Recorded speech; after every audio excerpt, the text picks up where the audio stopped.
Have you ever truly considered the profound fact that for nearly 2 hours, every single night, you become both the star and the sole audience member of the most surreal and private film festival in existence? Without your conscious consent, your brain, that silent and tireless architect of your reality, builds entire worlds behind your closed eyes. It projects stories so vivid they can make your heart race with terror, so beautiful they can leave you with a sense of longing upon waking, and so bizarre they defy every law of physics and logic you hold dear. For centuries, we have dismissed these nightly escapades as meaningless mental static. The random firings of a brain in standby mode, nothing more than leftover noise from a tired mind. But what if I told you that this nightly performance is not evidence of randomness, but one of the most essential and purposeful activities your brain undertakes? What if these strange, fleeting films are not a sign that your mind is shutting down, but rather a signal that it is booting up a different, older, and perhaps even wiser form of consciousness? We are beginning to discover that this inner theater is a sophisticated laboratory where the very essence of who you are is refined and repaired.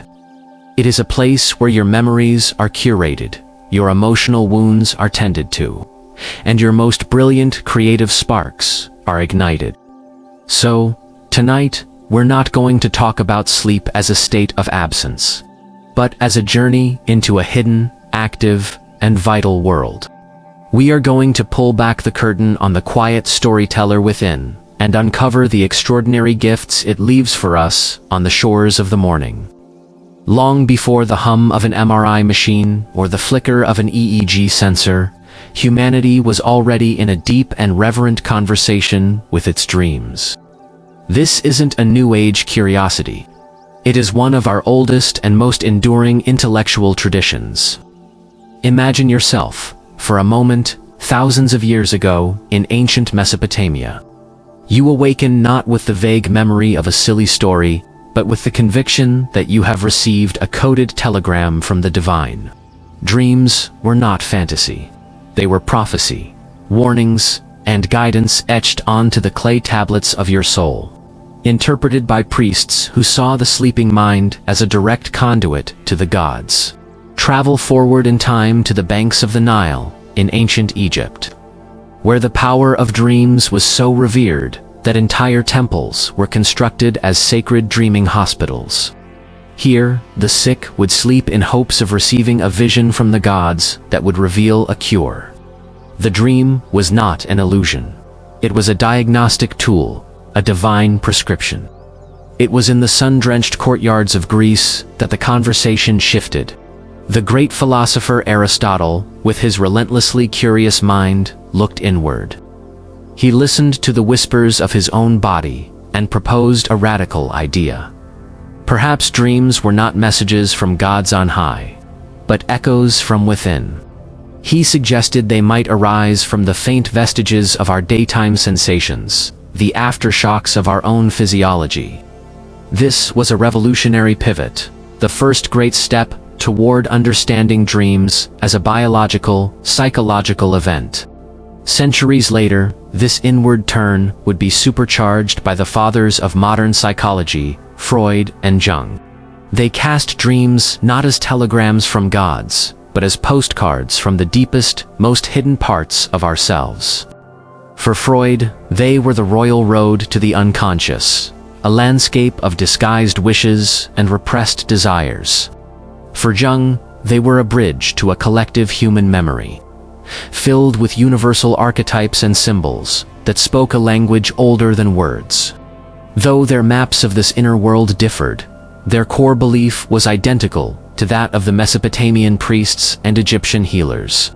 The stories the brain tells itself in the dark are not disposable nonsense.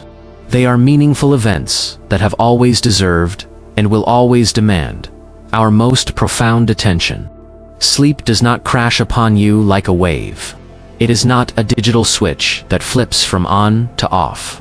Instead, it arrives like the opening notes of a quiet and intricate symphony, a gentle, deliberate descent into another state of being. Our journey into this inner world begins in the soft, liminal borderlands of the early stages of sleep, known as N1 and N2. This is that magical, hazy space where you are neither fully awake nor truly asleep. Thoughts become untethered from logic, floating freely. You might hear a phantom voice call your name or see a fleeting, nonsensical image flash behind your eyes. This is the antechamber of the night, where your body takes its last lingering look at the day.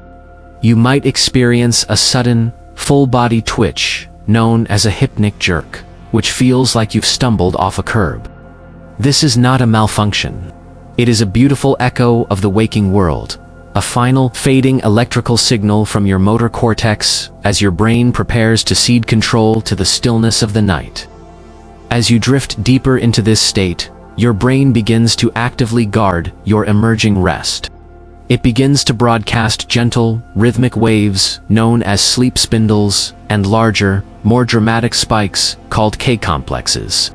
Think of these not as random noise, but as the brain's own sophisticated noise-canceling technology.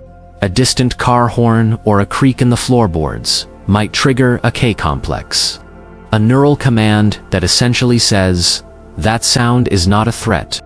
Ignore it. Stay the course." These signals are the guardians at the gate, hushing the outside world so that you may be carried ever deeper into the sacred, silent interior of the night. From the lighter introductory stages, we drift down into the deep, quiet cellar of the night. This is N3, more commonly known as slow-wave sleep. If the earlier stages were the foyer, this is the foundational workshop where the most profound and essential restoration begins. Here, the brain's frantic electrical chatter slows into great, powerful, rolling delta waves, like a deep and rhythmic tide. When you are in this state, you are almost unreachable. It is from this depth that it is most difficult to be awakened, and if you are, you feel groggy, disoriented, and confused. This is because you have been pulled away from the most critical maintenance cycle your body and brain possess. Think of this stage as the night's housekeeping shift, but on a cellular level. Recent science has revealed a remarkable process that occurs primarily during slow-wave sleep, managed by what is called the glymphatic system. In this process, cerebrospinal fluid is gently flushed through the brain, washing it clean of the metabolic debris and toxic proteins that accumulate during the day's cognitive work, including beta amyloid, the protein famously linked to Alzheimer's disease. This is not just rest. It's a cerebral power washing, a deep cleaning that is absolutely essential for long-term brain health. Simultaneously, the body seizes this moment of profound stillness to engage in its own repairs. Growth hormone is released, tissues are mended, and the immune system is recalibrated.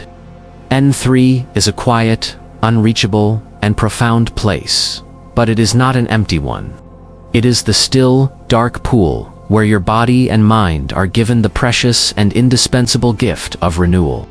After the deep, silent repairs of slow-wave sleep are well underway, something extraordinary happens. The brain does not stay in this quiet state, but instead roars back to life, lighting up like a city at dusk. The dream factory of REM sleep, which stands for rapid eye movement, opens its doors for business. This stage is a beautiful bundle of contradictions, so much so that scientists refer to it as paradoxical sleep. On the one hand, your brain's electrical activity, your oxygen consumption, and your metabolic rate become virtually identical to when you are wide awake, alert, and engaged in a complex task. Your mind is on fire with activity. Yet, on the other hand, your body lies perfectly, profoundly still. From the neck down, your voluntary muscles are almost completely paralyzed. This state, known as REM atonia, is not a flaw, but a brilliant, evolutionary safety feature. Your brainstem sends out inhibitory signals that prevent your body from acting out the wild, and vivid stories that are beginning to unfold in your mind. While you may be running, flying, or fighting in the theater of your dream, your body remains safely at rest. It is here, in this state of inner storm and outer calm, that your most cinematic and memorable dreams are born. The visual cortex, at the back of your brain, paints vivid, elaborate scenes. The amygdala, your emotional center, infuses them with deep and powerful feelings. And crucially, the prefrontal cortex, the seat of your rational mind and logical decision-making, takes a step back. Its reduced activity is precisely what allows the impossible to feel completely natural, creating the perfect conditions for the nightly play to begin. When you finally lay your head down to sleep, the day's experiences every conversation, every new fact learned. Every sight and sound are like a teetering, disorganized stack of books on a librarian's desk. They are fragile, new acquisitions, not yet integrated into the vast library of your long-term memory. During the night, and especially during dream-rich sleep, a sleepy but incredibly meticulous librarian, a brain structure known as the hippocampus, begins its quiet and crucial work of sorting and filing. This invisible process is known as memory consolidation, and it is one of the most vital functions of sleep. Dreams, in this context, can be seen as the pages the hippocampus leaves through as it makes its curatorial decisions. It replays and re-examines the day's events, strengthening the neural connections for the information that matters and pruning away what is deemed irrelevant. It decides what to store in the permanent, long-term archive of your mind, the neocortex, and what can be safely let go. This is why cramming for an exam all night is so often a failing strategy. You are essentially just piling more and more books onto the librarian's desk without giving them the quiet, focused time needed to properly shelve them. But when you study, and then get a full night of sleep, you are allowing that librarian to meticulously weave the fragile notes of the day into the sturdy, lasting fabric of who you are and what you know. While your body lies in a state of restorative stillness, a part of your mind is on a private training ground, running dress rehearsals for skills you practiced during the day. In the surreal theater of your dreams, the brain is not just sorting memories of past events. It is actively strengthening the neural pathways for future actions. This process, known as skill consolidation, is a quiet gift from the night's training sessions. Imagine you spent the afternoon learning a new piece on the piano. The finger movements are clumsy, the rhythm is off. That night, as you dream, your brain may replay those motor sequences, strengthening and refining the neural blueprint for that piece. You might dream of your fingers effortlessly gliding across the keys, playing the melody perfectly. Or think of a basketball player practicing a new free throw technique. In their dreams, the brain rehearses the precise angle of the elbow, the flick of the wrist, the arc of the ball. This is practice without movement, a dress rehearsal without an audience, and it is astonishingly effective. It is why you sometimes wake in the morning to find that a task that felt awkward and difficult the day before now feels subtly more fluid, more natural, more capable. You haven't physically practiced, but your brain has, solidifying skill and procedure in the quiet, focused gymnasium of the night. There is a unique and gentle frustration that almost everyone has experienced, waking with the ghost of a beautiful, profound or exhilarating dream still shimmering in your mind, only to feel it dissolve like mist as you try to grasp it. This vanishing act is not a design flaw.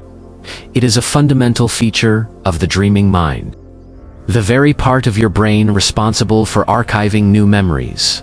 The hippocampus, our sleepy librarians, largely quiet and less communicative with the rest of the brain during REM sleep.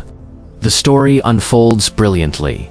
The scenes are painted with breathtaking detail, but the archivist forgets to turn on the recording equipment. Your dreams are like intricate and beautiful chalk drawings on a sidewalk just before a gentle rain. They are vivid, meaningful, and achingly real for a moment, but they seem designed by their very nature to wash away, leaving behind only a faint emotional echo or a single, puzzling image. Perhaps the purpose is not to remember the dream itself, but to have undergone the process of dreaming. The emotional regulation and memory consolidation happen, regardless of our ability to recall the specific narrative that facilitated them. The masterpiece does its work on our psyche and then vanishes, leaving the sidewalk clean for the next night's art. Dreams are rarely neutral, beige experiences. They are almost always soaked in feeling. This is because the amygdala, the brain's emotional command center, is given a starring role on the nightly stage.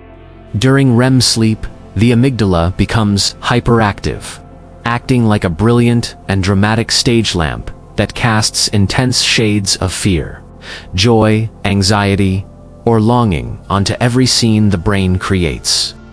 This is why a dream of being chased can feel so terrifyingly real, or a dream of flying can be filled with such unadulterated ecstasy.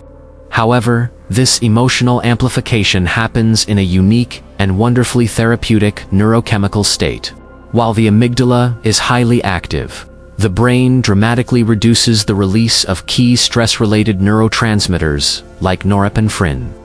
This creates a remarkable situation. You are able to experience and process powerful, even overwhelming emotions in a biologically safe theater. You get to run the drama, but in a context where the physiological stakes are lowered. It's a flight simulator for your emotional life, allowing you to confront deep-seated fears or revisit painful memories without the corresponding flood of stress chemicals that would overwhelm you in waking life. The amygdala gets to run its plays, letting you feel deeply and truly, but without the damaging consequences of real-world trauma. Building on this idea of safe emotional processing, many neuroscientists and psychologists have come to see REM sleep as the brain's own innate and powerful nightly therapy session. Here, in this safe space where stress chemicals are low, the mind doesn't just feel, it actively works to heal. It revisits difficult experiences, emotional conflicts, and even significant traumas from our past. Crucially, it does not simply replay them like a video. Instead, it transforms them, weaving them into new, symbolic stories. This process allows you to process the emotional weight of an experience without having to relive the raw, painful event itself. A deeply painful argument with a loved one might become a dream of painstakingly repairing a shattered piece of pottery. A memory of feeling trapped in a job might manifest as a dream of navigating a complex and frustrating maze. The brain, in its infinite wisdom, abstracts the pain. It takes the emotional core of the memory and wraps it in a new metaphorical narrative, allowing you to engage with the feeling in a gentler, more manageable form. It is the brain's compassionate and brilliant attempt to lighten what feels unbearable, to smooth the sharp edges of our waking wounds, one symbolic story at a time. Your dreams do not invent their fantastical stories from thin air. They are master weavers, but the threads they use are spun from the raw material of your waking day. This is the core of what is known as the continuity hypothesis, the elegant idea that your waking concerns, your unresolved conversations, your fleeting thoughts, and your deepest feelings spill over into the night, becoming the cast, props, and script for your dreams. This phenomenon, sometimes called day residue, is often quite literal. The detective show you binge-watched before bed becomes a strange courtroom drama set in your childhood living room. The stressful email you put off answering becomes a dream of a locked door for which you cannot find the key. An argument with a friend becomes a dream of a literal chasm opening between the two of you. Dreams are the afterglow of your waking life, a symbolic and often surreal mirror reflecting your days back to you in a new light. They are a nightly digest, taking the most emotionally charged or cognitively sticky elements of your day and reprocessing them in the language of metaphor, helping you to understand your own life from a different and often more insightful perspective. In the rigidly structured world of our waking lives, our minds are governed by the strict rules of logic, physics, and social convention. But in the dream world, those rules dissolve completely, and the mind is given permission to play. This is the brain's sandbox, a boundless creative playground, where the most unusual and unexpected connections can be made. This state of hypersociative thinking is not random. It's a direct result of the unique neurochemistry of REM sleep. With the logical focusing parts of the prefrontal cortex turned down, and with other neurochemicals creating a state of fluid and broad access to memory, the brain is free to link ideas, images, and memories in ways it never could in the cold light of day. A memory from childhood can seamlessly merge with a concern about tomorrow. The face of a stranger can wear the voice of your best friend. This is why dreams can feel so profoundly bizarre and nonsensical. But it is also the secret to their power. This state of cognitive freedom is a potent source of creativity and insight. It is a place where the mind, freed from its own self-imposed constraints, can build impossible castles in the sand, and in doing so, discover novel solutions to real-world problems. From this surrealist playground of the mind have come some of the most extraordinary gifts that have shaped our waking world and our culture. These are not mere anecdotes. They are testaments to the dreaming mind's power as a creative laboratory where, on occasion, its wild experiments yield world-changing treasures. We recall the story of Paul McCartney, who awoke one morning in 1965 with a beautiful, complete melody haunting his mind. He rushed to a piano to play it, convinced he must have heard it somewhere before. The melody was so perfect, so fully formed, that he spent weeks asking friends if they recognized it, fearing he had accidentally plagiarized it. That dream-born melody became Yesterday, one of the most recorded songs in history. Consider Mary Shelley, a young woman struggling to come up with a ghost story. One night, she had a terrifying, vivid dream, a waking nightmare of a pale student, kneeling beside the hideous form of a man he had assembled and brought to life. She awoke in terror, but also with the seed of her masterpiece.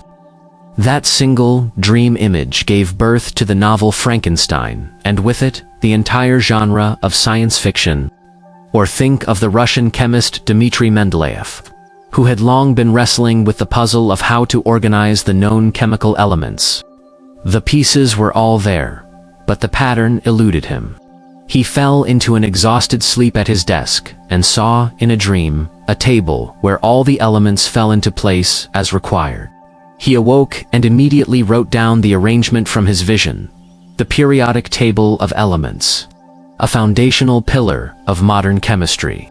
These stories are a powerful reminder that the dreaming mind is not just playing. It is working, creating, and solving on our behalf. When you face a problem in your waking life that feels like an immovable, insurmountable wall, sleep often offers a new path forward. While you rest, the dreaming mind acts as an unconventional overnight detective, one who works not with linear logic and hard evidence, but with intuition, imagery, and playful association, freed from the rigid, well-worn grooves of your waking thought patterns. This nocturnal investigator can test wild theories, follow strange leads, and see connections that your logical mind would immediately dismiss. You may not remember the specific details of the investigation when you wake up. The dream might seem like a jumble of unrelated nonsense. But the work has been done beneath the surface. You may wake with a sudden clarity, a fresh perspective that wasn't there the night before. The solution might not appear as a direct answer, but as a surprising metaphor that opens a new door where the wall once stood. To engage this detective, you can try a simple technique. As you are falling asleep, hold the problem gently in your mind. Don't strain for an answer, but simply pose the question to your dreaming self. You are, in effect, leaving a case file on the detective's desk, trusting that the night's creative and associative power will go to work on it for you. Many of our most common and unsettling dreams of being chased, of falling from a great height, of being unprepared for an important test, of being lost and unable to find our way home, are so universal across cultures and throughout history that they seem to point to something deeper, something hardwired into our collective human experience. This is the basis for the threat simulation theory, the powerful idea that dreams may have evolved, in part, as a kind of virtual reality fire drill for the mind. In the protected safety of sleep, the brain rehearses its responses to potential dangers, strengthening the neural pathways for survival instincts. The chase dream, for example, activates the same fear and flight responses you would experience if you were in actual danger, allowing you to practice escape strategies and decision-making under pressure, all without any real-world risk. The monsters and scenarios may be absurd. You might be chased by a giant teacup or find yourself naked in a board meeting, but the underlying emotional and cognitive training is real. Your brain is keeping its emergency preparedness circuits tuned and ready, just in case a real alarm should ever ring in the daylight. Just as dreams prepare us for primal, physical threats, they also tirelessly rehearse our most critical and complex survival skill: social connection. As profoundly social creatures, our ability to belong, to cooperate, and to navigate intricate human relationships is paramount to our well-being. Our dream worlds are teeming with social activity. They are filled with vivid conversations, joyful reunions, and painful arguments with the people who populate our lives. This is the brain's social theater, a safe, private stage where we can practice empathy, navigate conflict, and process the emotional currents that run between us and others. In a dream, you might have a long conversation with a parent who passed away years ago, allowing you to process grief and strengthen your sense of connection. You might rerun an argument with your partner, but this time you find the right words, practicing a more empathetic response. The dream is a safe stage where we can rehearse what it feels like to forgive, to miss, to connect, and to belong. It is a nightly workshop where we refine the delicate, essential, and lifelong art of living with others. In the heart of a vivid REM dream, you may be engaged in the most strenuous activity imaginable. You might be sprinting through a forest, flying over a cityscape, or engaged in a desperate fight. Yet, all the while, your physical body remains almost perfectly still, locked in the protective paralysis of REM. This is the central paradox of the dreaming state, a roaring storm of inner activity contained within a vessel of profound calm. While your muscles are quiet, your inner world is a tempest. Your heart pounds in your chest, your breath quickens or becomes shallow, and your eyes dart back and forth beneath their lids, as if you are actually watching the scenes unfold. Your autonomic nervous system, the part that controls your physiological responses, fully immersed in the dream's narrative, responding to the dream as if it were unequivocally real. You are the motionless but completely captivated audience member in a theater of one, utterly absorbed in a story that your own mind is telling.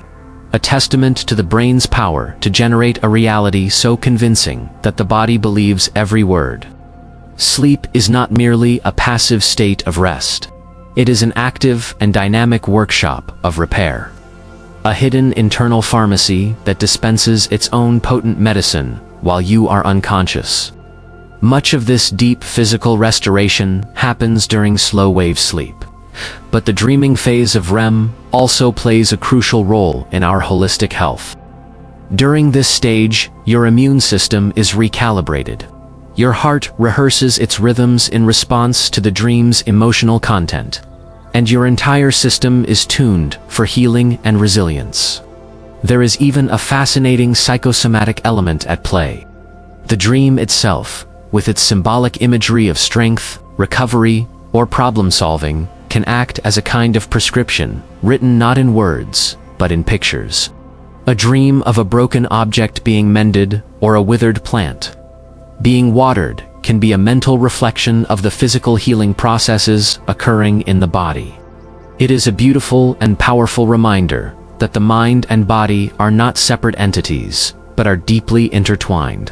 Even as the mind tells its fantastic stories, the body is quietly being restored, healed, and renewed. For all of human history, dreams were our most private and inaccessible landscapes. They were sealed within the skull, their stories revealed only through the flawed and fleeting memory of the dreamer. But today, for the first time, science is learning to translate their faint neural whispers into a language we can see.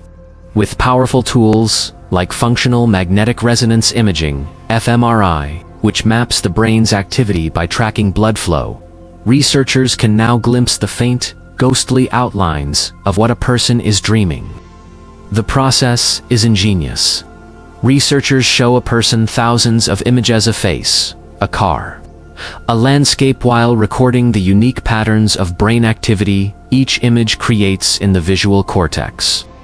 Later, when that person is asleep and dreaming in the scanner, the computer looks for those same patterns.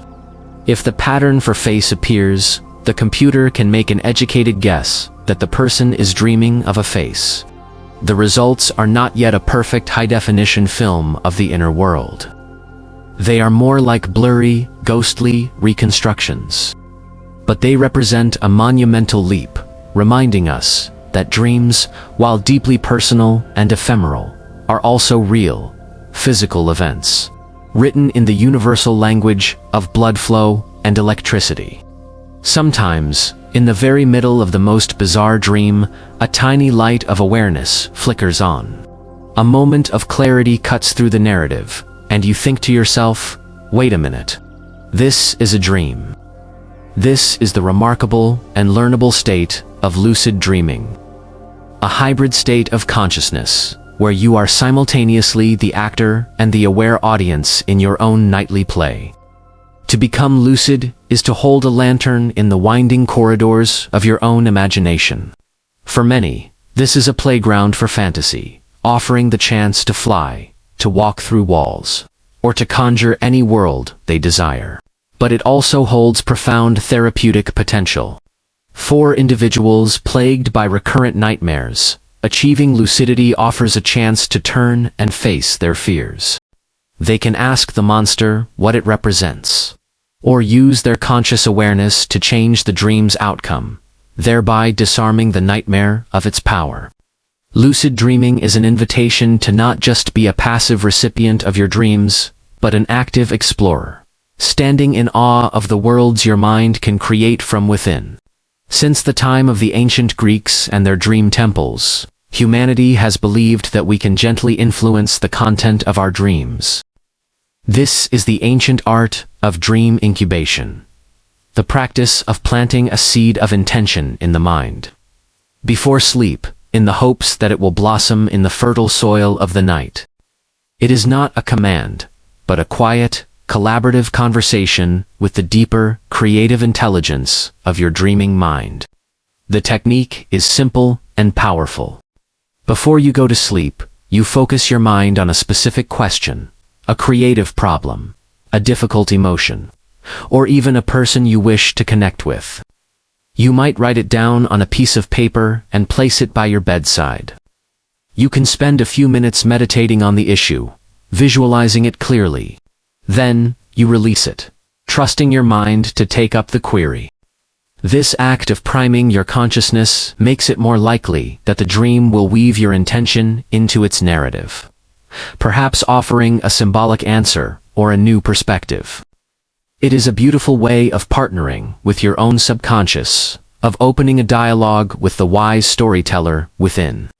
From the intricate dream yoga practices of Tibetan monks to the psychological interpretations of a modern therapist's office, every culture throughout history has held a mirror up to its dreams and found its own unique beliefs and values reflected there. While the specific interpretations differ wildly, some see divine messages, Others see psychological symbols.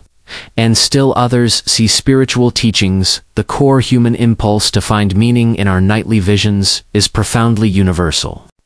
To trace the history of dreams is to see that no matter the language we use or the framework we apply, we have always been united by the quiet, unshakable sense that our dreams matter. They are not just biological functions. They are experiences that touch the very core of our identity and our search for meaning. They are a shared human mystery that connects us across time and across cultures, a testament to our enduring need to understand the stories that unfold within. Our dreams are not static. They are faithful companions that evolve with us, changing their themes and tones with the seasons of our lives. Childhood dreams are like the spring, full of raw, unfiltered magic, wonder, and fantastical play. The world is new, and dreams reflect this, with animals that talk and adventures that defy gravity. But they also contain the direct, unprocessed fears of childhood, the monster under the bed, the feeling of being lost. Adulthood brings the summer of our lives, and with it, dreams that are more complex, anxious, and symbolic. They rehearse the challenges of work, love, family, and identity. The monster under the bed is replaced by the anxiety dream of being unprepared for a presentation or the stress of a difficult interaction. And in the autumn and winter of elderhood, dreams often become a life review, a gentle weaving together of decades of memories. People and places from long ago reappear, not as ghosts, but as integrated parts of a life story, helping to create a sense of wholeness and closure. Our dreams are a dynamic mirror, reflecting precisely who we are at every stage of our life's journey. We hold a firm and comfortable belief that waking life is real and dreaming is illusion. But the more we learn about the brain, the softer and more porous that line becomes. The truth is, both waking and dreaming are realities that are actively constructed by your brain. Waking reality is a story woven from the threads of external sensory input, filtered through the loom of your past experiences, beliefs, and expectations. Dreaming reality is a story woven from the internal threads of memory, emotion, and imagination. The mind is the master loom, and consciousness is the fabric it constantly weaves. Dreams are a powerful nightly reminder that our experience of reality is not a passive reception of the world as it is, but an active, creative process. They show us that our awareness is the ultimate creator, capable of building rich, immersive, and meaningful worlds, whether our eyes are open to the daylight or closed in the dark. If the nature of waking consciousness is the great unsolved mystery of science, the so-called hard problem of why we have subjective experience at all, then dreams make that question sharper, deeper, and even more profound. They prove, every single night, that the brain can create an entire, convincing, first-person world from within, without any input from the external senses.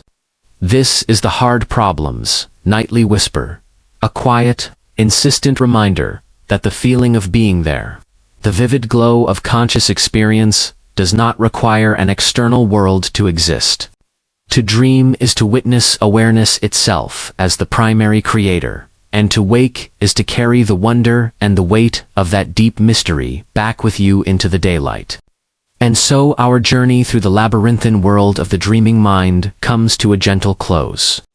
We have seen that our dreams are not the random, meaningless noise of a machine at rest, but the purposeful work of a quiet and dedicated storyteller working tirelessly on our behalf. They are our memory keepers and they are our nightly therapists and our creative laboratories. They are our survival simulators and our hidden pharmacies. They connect us to our most ancient history, to each other across cultures, and to the deepest, most beautiful mysteries of consciousness itself. From this journey, let us take a simple lesson. To prioritize our sleep is to prioritize our mental, emotional, and physical health. It is not a luxury. It is a biological necessity. Learn to pay attention to the faint echoes your dreams leave behind. You don't need to interpret every detail, but simply ask, what was the feeling of that dream? That emotional residue is often a direct message from your inner world about what needs your attention. As you drift off tonight, I want you to trust in this storyteller. Know that even when the dreams are bizarre, even when they are frightening, and even when they are forgotten by morning, their essential gifts of healing, learning, and meaning remain, left behind like soft, invisible footprints on the shores of your mind. What is the most powerful dream you can remember? Has a dream ever helped you solve a problem or see your life in a new way? Please share your stories in the comments below. Our collective experiences can help us all better understand this mysterious world we all visit each night. Thank you for joining me on this exploration. I wish you deep rest, profound healing, and absolutely fascinating dreams. And if you enjoyed this journey into the mind, please consider subscribing to the channel for more adventures into what makes us human.